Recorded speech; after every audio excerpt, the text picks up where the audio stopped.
Hello, I'm Shaun, and welcome to the Greenhouse. The act of watching television has changed dramatically over the past several years. No longer are we required to gather around the old CRT as a family and watch whatever Dad felt like watching that night. So many episodes of Frasier, so many lattes.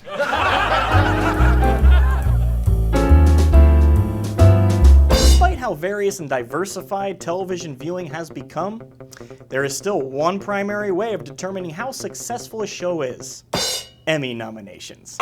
Today in the Greenhouse, we're taking a quick look at the world of television ratings.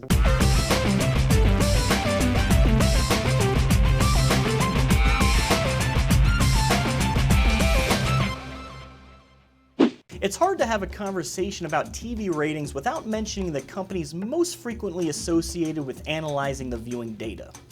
These companies are Nielsen and Rentrack. Although Nielsen has been the go-to source of the TV industry for decades, both companies are repositioning themselves in order to accurately analyze the ever-changing world of viewing habits. And they have good reason to. TV ratings in the industry they support are worth billions. That's because TV networks, both broadcast and cable, use ratings to determine how much to charge advertisers for commercial time. The more people that are watching the show, the more valuable the ads are.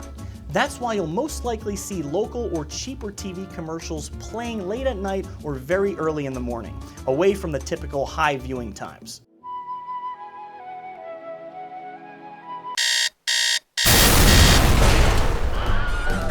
Sunday, Sunday, Sunday! Think you can't afford a used or slightly stolen automobile? Come on down to Slightly Automotives, where we're giving them away! We're going crazy!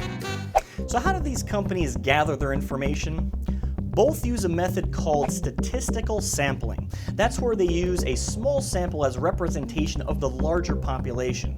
It's generally the same method pollsters use when predicting elections. Although we've made great strides in audience measurement, we certainly don't have a foolproof way of measuring exactly how many people are watching yet. Hopefully, new technology will catch up to viewing habits within the next couple of years.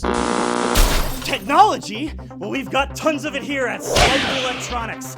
Stop by this Friday for free hot dogs, floppy disks, and face painting for the kids. You won't find that at the competition! So how do we interpret the ratings data? Generally, there are two forms of ratings: a show's ratings point and its ratings share.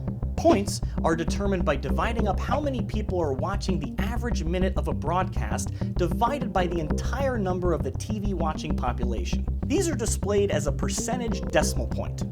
If a show pulls a 1-point rating, that means 1% of all the 115 million TV viewers in America are tuned in. A show's rating share is slightly different.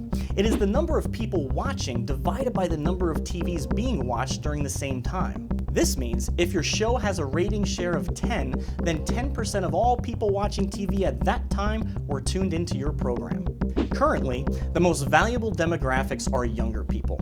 These are usually split up into two groups: 18 to 24-year-olds and 25 to 35-year-olds. This is because younger audiences are thought to have more flexible purchasing habits and can thus be easier influenced by ads.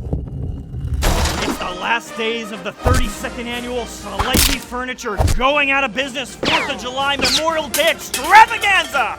No offer will be denied. 0 down, 0%, 0 closing costs. We tote the note and say habla española Bonjour. right off the 431 and County Road 280. If you hit Jesse's Pig Farm, you've gone too far!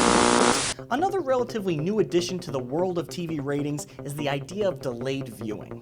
Current ratings include live, which is how many people watched a show as it aired, live plus same day, which is how many people either watched it live or within the next day, and live plus 7 day, which included everyone who watched a show within a week of the original air date. With a DVR's ability to skip commercials entirely, networks and advertisers prefer live views to delayed views. This also explains the current resurgence of live TV specials as well as an emphasis on live sporting events. This is because people want to see these events as they happen. As a final note, it's also important to recognize the increasing splintering of the viewing audience. Long ago, when there were only 4 channels, shows like I Love Lucy and Gunsmoke could pull rating shares of up to 50%. In fact, in the 1952 to 1953 TV season, I Love Lucy pulled an average Nielsen rating of 67.3. That's nearly every 7 out of 10 televisions. In today's splintered TV market, some of the highest rated shows range around an average of 10 to 13 points. And again, most of those shows are live sporting events. So what would you do? If you were an advertising professional, network executive, or show producer, how would you attempt to keep the viewers actively watching the shows? Would you lean towards broadcasting live? Or perhaps you'd incorporate a sponsor right into your program? There's nothing like product placement. So what do you think? Have we outgrown the TV rating system? Let us know in the comments below. Also, if you have any other burning questions about the entertainment industry as a whole, please ask it below and we may answer in one of our future videos. Thanks for joining us here at the Greenhouse. If you'd like to learn more about how we're serving the entertainment industry here in LA and elsewhere, check out greenhouseproductions.com. There, you can find our calendar of upcoming events, the Greenhouse blog, and how you can get involved. Thanks for watching.